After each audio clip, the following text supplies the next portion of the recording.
You might not notice it today, but there's one common habit that many men over 60 make when they're alone, and every time it happens, it quietly harms the very systems that keep your blood flowing strong and your relationships feeling close. I'm Dr. Mojit Kara. I've spent more than 30 years as a urologist and men's health specialist, helping older adults feel more confident, more connected, and more in control of their health, especially when it comes to intimacy and circulation. Over the years, I've looked at thousands of cases, and there's a quiet pattern I've come to recognize. Most men believe that masturbation is totally harmless, maybe even good for you, no matter your age. But after 60, one small habit can become a silent problem. It can slowly reduce your circulation and chip away at the emotional closeness in your relationship, and all of this can happen without you even realizing it. In the next few minutes, I'll explain exactly what this habit is, how it causes lasting damage, and how to gently turn things around in a safe, natural way. My goal is to help you feel more vibrant, more connected, and more at ease in your own body again. And toward the end, I'll share one small change you can make as soon as tonight, something simple that could already start improving your circulation and confidence within just a week. Before we go any further, if this message feels helpful so far, I'd love for you to hit the subscribe button and tap the little bell icon. That way, you won't miss any future health tips made just for your stage of life. And if what I'm saying hits home for you, feel free to type the number 1 in the comments. If you'd like to see something different in future videos, just type 0 and let me know how I can better support your journey to better health. Now that you've heard how one small habit might be quietly working against your health, let's look a little deeper into what's really going on inside your body after 60 and why the way you've been pleasuring yourself might not be helping like it used to.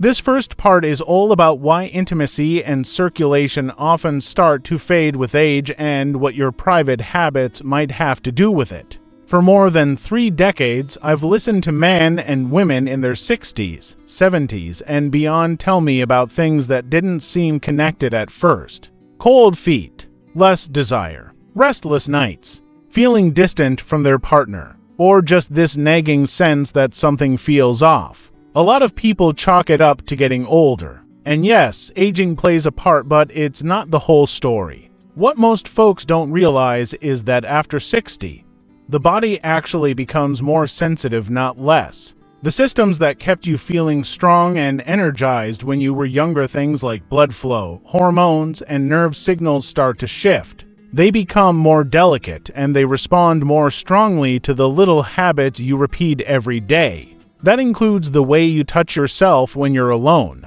Now, this might not be something people talk about much after a certain age, but I believe we need to, because it truly matters. The way you used to stimulate yourself years or decades ago, maybe with strong pressure or fast movements, may have felt fine back then. But your body isn't the same now. That kind of intensity can quietly cause problems. It can restrict blood flow, strain your nerves, and wear down the tissues in areas that are already trying hard to stay healthy. You might not feel any pain, but you may notice other changes. Maybe you don't feel as much. Maybe arousal feels weaker. Maybe things just don't feel as satisfying as they used to. That's your body's way of quietly asking for help. It's not broken, but it is overwhelmed. The pelvic area, just like your heart, depends on healthy, steady circulation. And too much friction, too much pressure, or feeling emotionally disconnected from the experience can slowly start to cut off that flow, all without you even noticing. And this doesn't just stay in your body. A lot of my patients tell me they've lost a sense of connection with their partner, that the closeness they once had now feels like a distant memory. They often blame aging, but more often, it's this quiet shift in how they relate to their own body that ends up spilling into their relationship. I know it's not always easy to think about, but pretending it's not happening doesn't make it go away. You deserve to feel alive. You deserve to feel close. You deserve to feel confident, not just in the bedroom, but in every part of your life. And here's the good news. This isn't permanent. There's a way to get that energy and connection back. Now, Here's where things get especially interesting. Because the real damage isn't just happening in your body, it's happening in your brain, too. And it's changing your hormones in ways you might never expect. If you're still here and this message is speaking to you, I'd love for you to type the number 1 in the comments. That way I know we're walking this path together. Let's keep going. Up next, we're going to look at what happens inside your body when you overstimulate yourself in private and why that can have bigger effects than most people ever realize. There's something most people don't think about when it comes to self-pleasure, especially later in life. It's not just about what's happening on the outside. It's also about what's going on inside deep in your blood chemistry, your nervous system, and even your brain. To be honest, I didn't always understand just how much this matters. But after seeing so many patients lose their energy, their interest in intimacy, and even their motivation to connect with others, I started paying closer attention. What I found completely changed the way I approach care. When you overstimulate yourself, especially using strong friction, tight grips, or powerful devices, you're giving your brain a quick burst of dopamine. That's the chemical that makes you feel good, the one tied to pleasure and reward. It's like a little high your brain gets in that moment. But what goes up must come down. Right after that dopamine spike, your body releases another hormone called prolactin. Think of it as your body's cool-down signal. It says, "We're done, let's rest." When you're younger, this little dip doesn't last very long. Your body bounces back quickly. But once you're over 60, your system takes much longer to recover. And if you're repeating this pattern of overstimulation several times a week, it puts your body on a roller coaster of ups and downs, one it wasn't built to handle at this age. Over time, that cycle starts to wear you down. Not just physically, but emotionally too.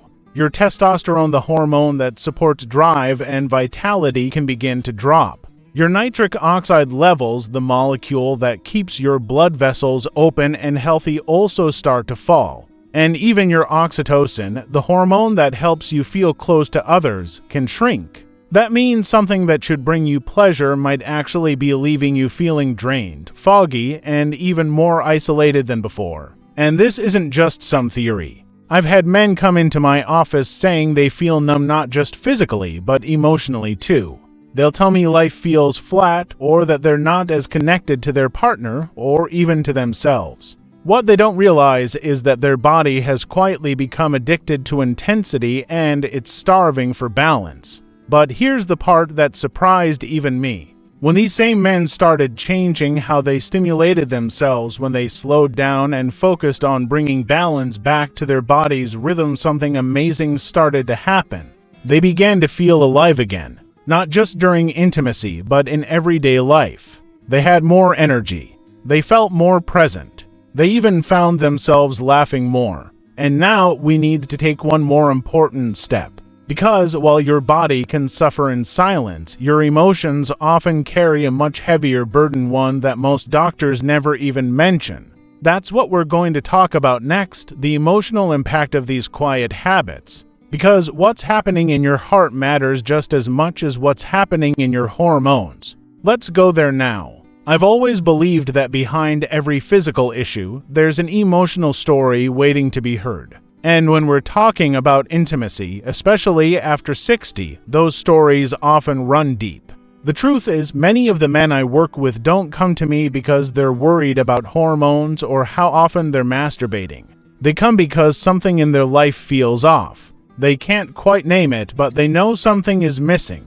More often than not, that missing piece is connection, both with themselves and with the person they once felt closest to.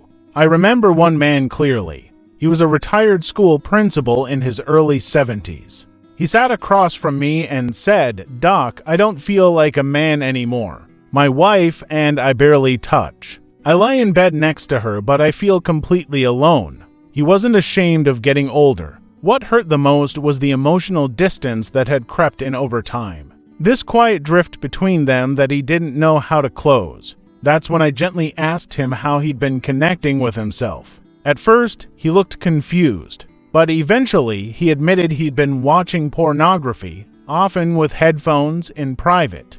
He said it was easier than trying to start something with his wife, easier than risking rejection, easier than facing how uncomfortable and awkward everything had become. And that's the emotional cost no one wants to talk about. When self-pleasure becomes a way of escaping rather than connecting, it quietly builds a wall. It creates distance not just in the bedroom, but in the heart. The more we turn inward with habits that are rushed, intense, or hidden, the harder it becomes to reach out, to open up, and to truly feel seen. Now, let me be clear, this isn't about shame. This is about becoming aware. The way you relate to your own body affects how you relate to others. And if your relationship with yourself feels hurried, secretive, or disconnected, it's only natural that your emotional world might start to feel the same way. But here's the hope in all of this: you can rebuild that connection. You don't need to give up self-pleasure. You just need to change how you approach it, with more care, with more gentleness, and with a deeper respect for where you are in life right now. I've seen it happen time and time again. And now, in the next part, I'll walk you through exactly how to start that shift with 3 simple steps that are natural, effective, and deeply healing. They don't just help restore your circulation, they can also help bring back that sense of connection and aliveness you may have been missing. If this is speaking to you, if you're still here and it's hitting home, feel free to type the number 1 in the comments. I truly do read them, and it means a lot to know you're walking this path with me. Over the years, I've had the honor of sitting with men and women well into their 60s, 70s, even their 80s, many of them quietly asking the same question: is there anything I can do to feel close again? To feel like myself again? And my answer is always the same: yes. Absolutely. Yes. But it starts with how you treat your body when no one else is around. Healing doesn't come from guilt. It doesn't come from giving things up. It begins when you start engaging with your body in a new way, one filled with more intention, more gentleness, and more respect for the stage of life you're in now. Over time, I've developed a simple 3-step approach that has helped many of my patients reconnect with their bodies and their partners, both physically and emotionally. The first step is something I call the feather touch. After 60, your body doesn't need more intensity, it needs more sensitivity. That means using a softer, slower touch when you're alone. The goal is no longer about chasing a quick release. It's about waking your body up gently so you can actually feel again. Try using warm lubrication and giving yourself time. Let your body respond in its own natural rhythm without force or pressure. This helps retrain your nerves to feel, not to brace. The second step is what I call the 3-day reset. For 72 hours, I recommend pressing pause. No stimulation, no porn, no masturbation. Just give your body, your mind, and your hormones a break. Let everything settle. Most people tell me they sleep better, think more clearly, and even start to notice their natural arousal returning, often stronger than before. It's like giving your system a deep breath. And the final step is called reconnection. If you have a partner, this could be something as simple as holding each other again without any pressure for more. Just gentle, non-sexual touch. If you're on your own, it might mean sitting quietly with yourself, placing a hand over your heart or your belly, breathing deeply, and noticing what feelings come up. This is about rebuilding trust with your body. It's about creating space for real intimacy to return. These 3 small steps may sound simple, but I've seen them create real change. One man told me that after just 1 week of slowing down, he felt more sensation in his hands, more energy in the morning, and perhaps most importantly, he felt like himself again. But as powerful as these changes are, there's another layer we haven't touched yet, a more urgent one. Because for many people, the damage is already happening, and the body has quietly been sounding the alarm. The question is, are you listening? Let's go now to part 5, where we look at the early warning signs that your circulation may be struggling and what your body might already be trying to tell you. There's something humbling about the way the body speaks to us, especially when it whispers before it starts to shout. In my practice, I've seen it again and again. The body almost always gives us signs when something's not quite right. The trouble is, most of us don't know how to listen. Or, even worse, we've been taught to ignore those signs until they become too loud to bear. Poor circulation isn't just about your heart. It affects every part of your life, from how your brain works, to how your limbs feel, to how your body responds to intimacy. And when it comes to the quiet damage caused by overstimulation or unbalanced habits after 60, the signals are often subtle and easy to miss. One of the most common things I hear is fatigue. Not just being tired, but a deep, dragging kind of exhaustion. The kind that makes it hard to even get out of bed some days. That's often the first sign. Others describe having cold hands or feet, even when the weather is warm. That usually means your blood isn't flowing as freely as it used to. Then there are the more personal signs like reduced sensation during touch, trouble keeping an erection, fewer morning erections, or just a general sense that your body is slower to respond. These aren't simply signs of getting old. They're your body quietly asking for help. Some people notice changes in their skin. Maybe it feels thinner, drier, or more sensitive than before. Others tell me they get numbness in their fingers or toes, or a tingling feeling in their legs if they sit too long. And the sad part is, so many folks just accept all of this as normal. But it's not. It's common. Yes, but that doesn't mean it's the way things have to be. I remember one man in particular, a 68-year-old veteran. He sat across from me and said, "I just figured this was part of getting older. I didn't know my body was struggling because of how I'd been treating it." He'd been using a strong grip and intense stimulation several times a week, thinking it wasn't doing any harm. But once he made a few simple changes to his routine, his circulation improved. And along with that, his mood lifted, his mind felt clearer, and the connection with his partner deepened. He told me something I'll never forget. "I didn't realize how numb I'd become physically and emotionally until I started to feel again." So, if any of this sounds familiar to you, if you've noticed these quiet changes in your own body, I want you to know, don't ignore them. They're not signs of weakness. They're messages. Messages from your body asking for care, for balance, for a little more attention. And here's something that truly surprised me over the years. Many of these warning signs aren't just physical. They point to something deeper that's out of alignment. And in the final part of this journey, I'm going to show you why this isn't just about fixing the body. It's about reconnecting with something far more powerful: your sense of purpose, your closeness with others, and your feeling of self-worth. Throughout my career, I've had the privilege of sitting across from thousands of men and women, many in their 60s, 70s, even their 80s, each one carrying quiet questions about health, aging, and intimacy.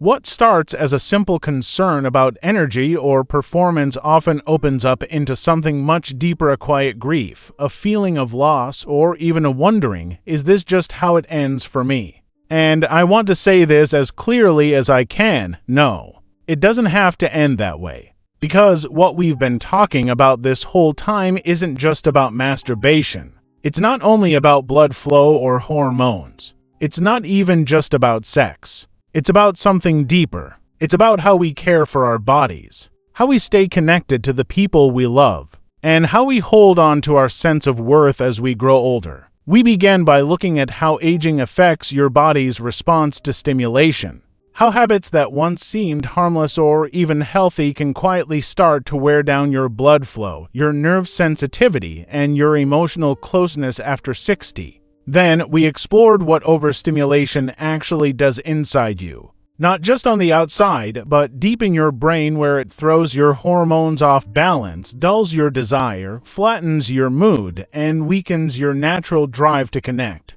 You might have thought that tiredness, that lack of spark, was just part of getting older. But maybe, just maybe, it's your body's way of crying out for a different kind of rhythm, one that brings back balance.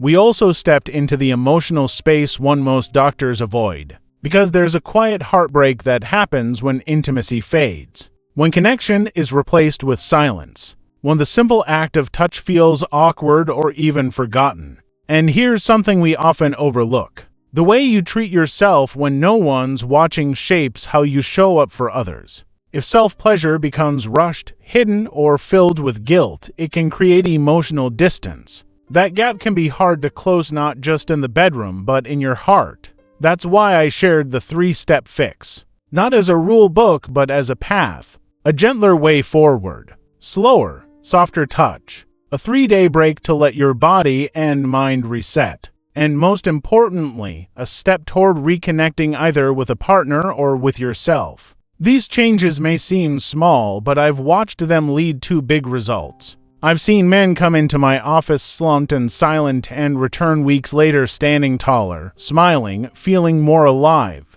I've had women tell me they thought they'd lost all desire, only to rediscover it when they gave themselves permission to slow down and be kind to their bodies again. Then we talked about the warning signs. The little things your body may already be showing you: cold hands, numbness, fading sensation, a shrinking interest in closeness. These aren't minor. They're signals. They're your body's quiet way of asking for help. And finally, we come to this one simple truth: intimacy is about more than just sex. It's about feeling present in your own skin. It's about waking up with energy, laughing freely, reaching for someone you care about, and feeling your heartbeat in the moment. It's about connection not just with others, but with yourself. Too many people give up on this part of life, thinking it's too late, that the window has closed. But I promise you it hasn't. I've seen men and women reconnect at 65, 72, even 85 years old.